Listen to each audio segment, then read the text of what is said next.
All welcome back to ಹಲಮೆ Krishna YouTube channel. ಎಲ್ಲರೂ ಹೇಗಿದ್ದೀರಿ?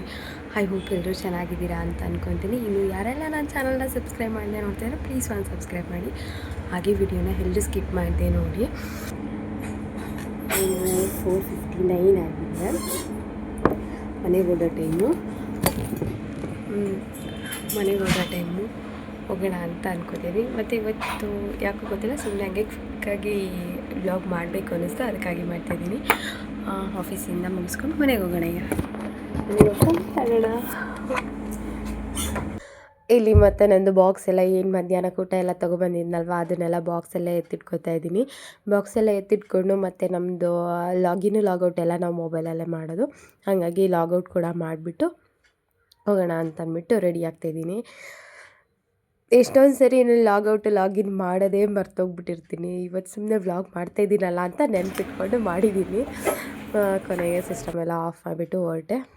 ಇವತ್ತು ನಾನು ನಮ್ಮ ಅಕ್ಕಂದು ಗಾಡಿ ಓಡಿಸ್ಕೊಂಡು ಬಂದೆ.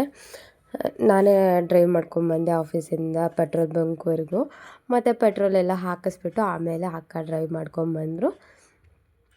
ಬೇಗ ಮನೆಗೆ ಹೋಗೋಣ ಅಂತ ಅಂದ್ಕೊಂಡು ಬಂದೆ, ಆದರೆ ಸ್ವಲ್ಪ ಲೇಟಾಗಿ ಬಂದಂಗೆ ಆಯಿತು. ಮನೆಗೆ ಒಂದು 6:30 ಆಗಿತ್ತೇನೋ ಬರೋಷ್ಟೊತ್ತಿಗೆ.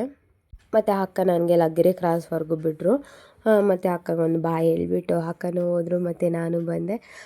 ಲಗ್ಗೆರೆಗೆ ಬಂದು ನನ್ನ ಫೇವ್ರೆಟ್ ಪಾನಿಪುರಿನ 1 ಪ್ಲೇಟ್ ತಿನ್ನೋಣ ಅಂತ ಬಂದೆ. ಬಟ್ 1 ಪ್ಲೇಟ್ ತಿನ್ನೋಣ ಅಂತ ಬಂದಿದ್ದ ಜಾಗದಲ್ಲಿ 2 ಪ್ಲೇಟ್ ಅಂತೂ ತಿಂದೆ. 1 ಪ್ಲೇಟ್ ಪಾನಿಪುರಿ ಮತ್ತು 1 ಪ್ಲೇಟ್ ಸುಕ್ಕಪುರಿ ತಿಂದೆ.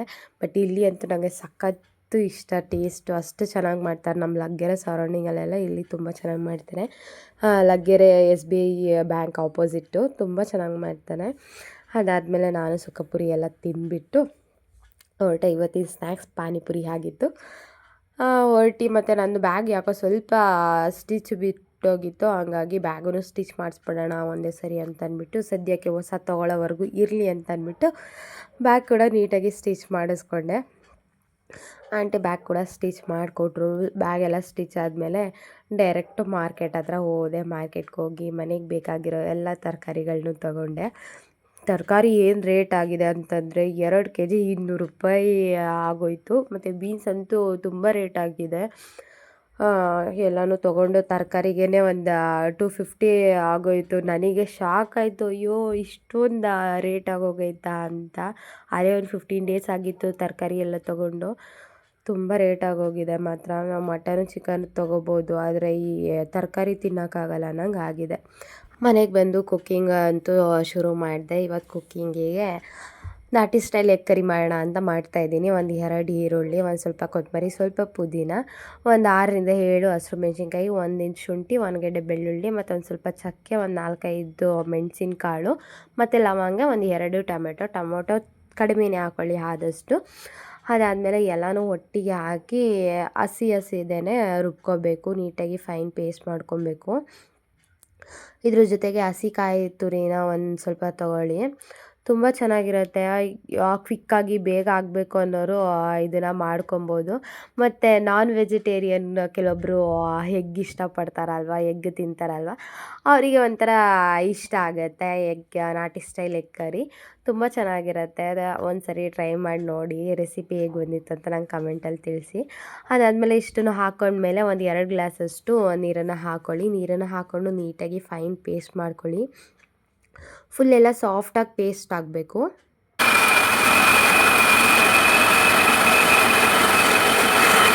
ಅದಾದಮೇಲೆ ಗ್ಯಾಸ್ನ ಹಚ್ಕೊಂಡು ನಿಮ್ಮ ಕನ್ವೀನಿಯಂಟ್ ಯಾವುದಾಗುತ್ತೋ ಅದು ಪಾತ್ರೆನ ಇಟ್ಕೊಳ್ಳಿ. ನಾನಿಲ್ಲಿ ಬಾಣಲಿನೇ ಇಟ್ಕೊತಾ ಇದ್ದೀನಿ.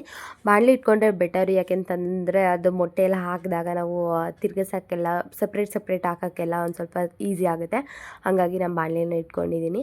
ಅದಾದಮೇಲೆ ಒಂದು 2 ಟೇಬಲ್ ಸ್ಪೂನ್ ಆಯಿಲ್ ಹಾಕ್ಬಿಟ್ಟು ಸ್ವಲ್ಪ ಸೋಂಪು ಹಾಕಬೇಕು. ಸೋಂಪು ಕಾಳು ಗೊತ್ತಿದೆಯಲ್ಲ, ಅದನ್ನು ಹಾಕಿಬಿಟ್ಟು ಅದು ಸ್ವಲ್ಪ ಚಿಟಪಟ ಅಂತ ಸಿಡಿದ ಮೇಲೆ ನಾವೇನು ರುಬ್ಬಿಟ್ಕೊಂಡಿರ್ತೀವಲ್ಲ ಆ ಪೇಸ್ಟನ್ನು ಹಾಕಬೇಕು. ಆ ಪೇಸ್ಟ್ ಹಾಕ್ಕೊಂಡು ತಿರುಗಿಸ್ಕೊಂಡು ಸ್ವಲ್ಪ ಚಿಟಿಕೆ ಆಗೋಷ್ಟು ಅರಶಿನ ಪುಡಿ ಮತ್ತು 1 ಟೇಬಲ್ ಸ್ಪೂನ್ ಆಗೋಷ್ಟು ಧನಿಯಾ ಪೌಡರ್ನ ಹಾಕೋಬೇಕು. ಇನ್ನೇನು ಎಕ್ಸ್ಟ್ರಾ ಮಸಾಲೆಸ್ ಹಾಕೋಕ್ಕೆ ಹೋಗಬಾರ್ದು. ಅದನ್ನು ಹಾಕ್ಬಿಟ್ಟು ನೀಟಾಗಿ ತಿರುಗಿಸ್ಕೊಂಡು, ಅದಾದಮೇಲೆ ಜಾರಿಗೆ ಒಂದು ಸ್ವಲ್ಪ ನೀರನ್ನು ಹಾಕ್ಕೊಂಡು ನೀಟಾಗಿ ಮಿಕ್ಸ್ ಮಾಡಿಕೊಂಡು ನೀರನ್ನು ಹಾಕ್ಕೊಂಡು ಅದನ್ನು ಸ್ವಲ್ಪ ಕುದಿಯೋಕೆ ಬಿಡಿ. ನೋಡಿ ಈ ಕನ್ಸಿಸ್ಟೆನ್ಸಿಯಲ್ಲಿ ಕುದಿಬೇಕು. ಕುದಿಬೇಕಾದ್ರೆ ನಿಮಗೆ ಸಾಂಬಾರಿಗೆ ಎಷ್ಟು ಬೇಕೋ ಅಷ್ಟು ನೀರನ್ನು ಆ್ಯಡ್ ಮಾಡ್ಕೊಳ್ಳಿ. ನೀರನ್ನು ಆ್ಯಡ್ ಮಾಡಿಕೊಂಡು ಅದನ್ನು ಸ್ವಲ್ಪ ನೀಟಾಗಿ ಕುದಿಬೇಕು. ಫುಲ್ ಸಾಂಬಾರೆಲ್ಲ ಇದರಲ್ಲೇ ಆಗಬೇಕು. ಫುಲ್ ಸಾಂಬಾರೆಲ್ಲ ಆದಮೇಲೆ ಇವಾಗ ಸ್ವಲ್ಪ ಈ ಹಂತದಲ್ಲಿ ಸಾಲ್ಟನ್ನು ಹಾಕ್ಕೊಳ್ಳಿ. ಅದು ಕುದ ಮೇಲೆ ಒಂದು ಸ್ವಲ್ಪ ಜಾಸ್ತಿ ಕುದೀತೈತೆ, ಇನ್ನೇನು ನಾವು ಸಾಂಬಾರು ಇಳಿಸ್ತೀವಿ ಅನ್ನಬೇಕಾದ್ರೆ ನೀವು ಎಗ್ನ ಡ್ರಾಪ್ ಮಾಡ್ಕೋಬೇಕು. ಈ ಥರ ಎಗ್ ಡ್ರಾಪ್ ಮಾಡ್ಕೊಳ್ಳೋದ್ರಿಂದ ಟೇಸ್ಟ್ ಅಂತೂ ಸಖತ್ತಾಗಿರುತ್ತೆ, ಮತ್ತು ಬೇಗನೂ ಆಗುತ್ತೆ. ನಾವು ಮೊಟ್ಟೆ ಬೇಯಿಸಿ ಹಾಕಬೇಕು ಅನ್ನೋದೇನಿಲ್ಲ, ಅದು ಒಂಥರ ಡಿಫ್ರೆಂಟ್ ಟೇಸ್ಟ್ ಕೊಡುತ್ತೆ. ಸೊ ಈ ಥರ ಒಂದು ಎಗ್ನ ಡ್ರಾಪ್ ಮಾಡ್ಕೊಳ್ಳಿ, ತುಂಬ ಅಂದರೆ ತುಂಬ ಚೆನ್ನಾಗಿರುತ್ತೆ. ಇದಕ್ಕೇನು ತಿರುಗಿಸೋಕೆ ಹೋಗಬಾರ್ದು ಜಾಸ್ತಿ. ಅದಾದಮೇಲೆ ನೀವು ಕೊತ್ತಂಬರಿ ಸೊಪ್ಪನ್ನು ಹಾಕ್ಕೊಳ್ಳಿ. ಕೊತ್ತಂಬರಿ ಸೊಪ್ಪನ್ನು ಹಾಕ್ಕೊಂಡು ಅದಾದಮೇಲೆ ಒಂದು 2 ನಿಮಿಷ ಬಿಟ್ಬಿಟ್ಟು ನೀವು ಸರ್ವ್ ಮಾಡ್ಕೊಬೋದು. ನಿಜವಾಗ್ಲೂ ಟೇಸ್ಟ್ ಅಂತೂ ನೆಕ್ಸ್ಟ್ ಲೆವೆಲಲ್ಲಿರುತ್ತೆ, ತುಂಬ ಚೆನ್ನಾಗಿರುತ್ತೆ. ನಾನಿವತ್ತು ಇದಕ್ಕೆ ಮುದ್ದೆನ ಮಾಡ್ಕೊಂಡಿದ್ದೆ. ನೀವು ಇದಕ್ಕೆ ಚಪಾತಿ, ಪರೋಟ ಏನಾದರೂ ಮಾಡ್ಕೊಬೋದು, ತುಂಬ ಚೆನ್ನಾಗಿರುತ್ತೆ. ರೈಸ್ ಮಾಡ್ಕೊಬೋದು, ಸಖತ್ತಾಗಿರುತ್ತೆ. ಒಂದು ಸರಿ ಮನೆಯಲ್ಲಿ ಟ್ರೈ ಮಾಡಿ ಹೇಗೆ ಬಂದಿತ್ತು ಅಂತ ನನಗೆ ಕಾಮೆಂಟಲ್ಲಿ ತಿಳಿಸಿ. ನಿಮ್ಮ ವೆಜ್ ಆ್ಯಂಡ್ ನಾನ್ ವೆಜ್ ಫ್ರೆಂಡ್ಸ್ಗೆ ಇದನ್ನು ಶೇರ್ ಮಾಡಿ.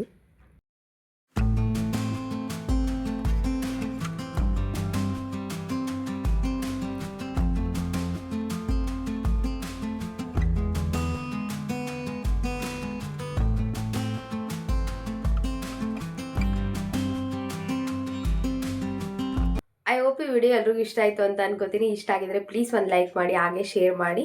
ನಿಮ್ಮ ಅನಿಸಿಕೆ ಏನಾದರೂ ಇತ್ತು ಅಂದರೆ ಕಮೆಂಟ್ ಮುಖಾಂತರ ತಿಳಿಸಿ. ಮತ್ತಷ್ಟು ಸಿಂಪಲ್ ರೆಸಿಪಿಗಾಗಿ ಹಲಮ್ಯ ಕೃಷ್ಣ ಯೂಟ್ಯೂಬ್ ಚಾನಲ್ನ ಸಬ್ಸ್ಕ್ರೈಬ್ ಮಾಡಿ.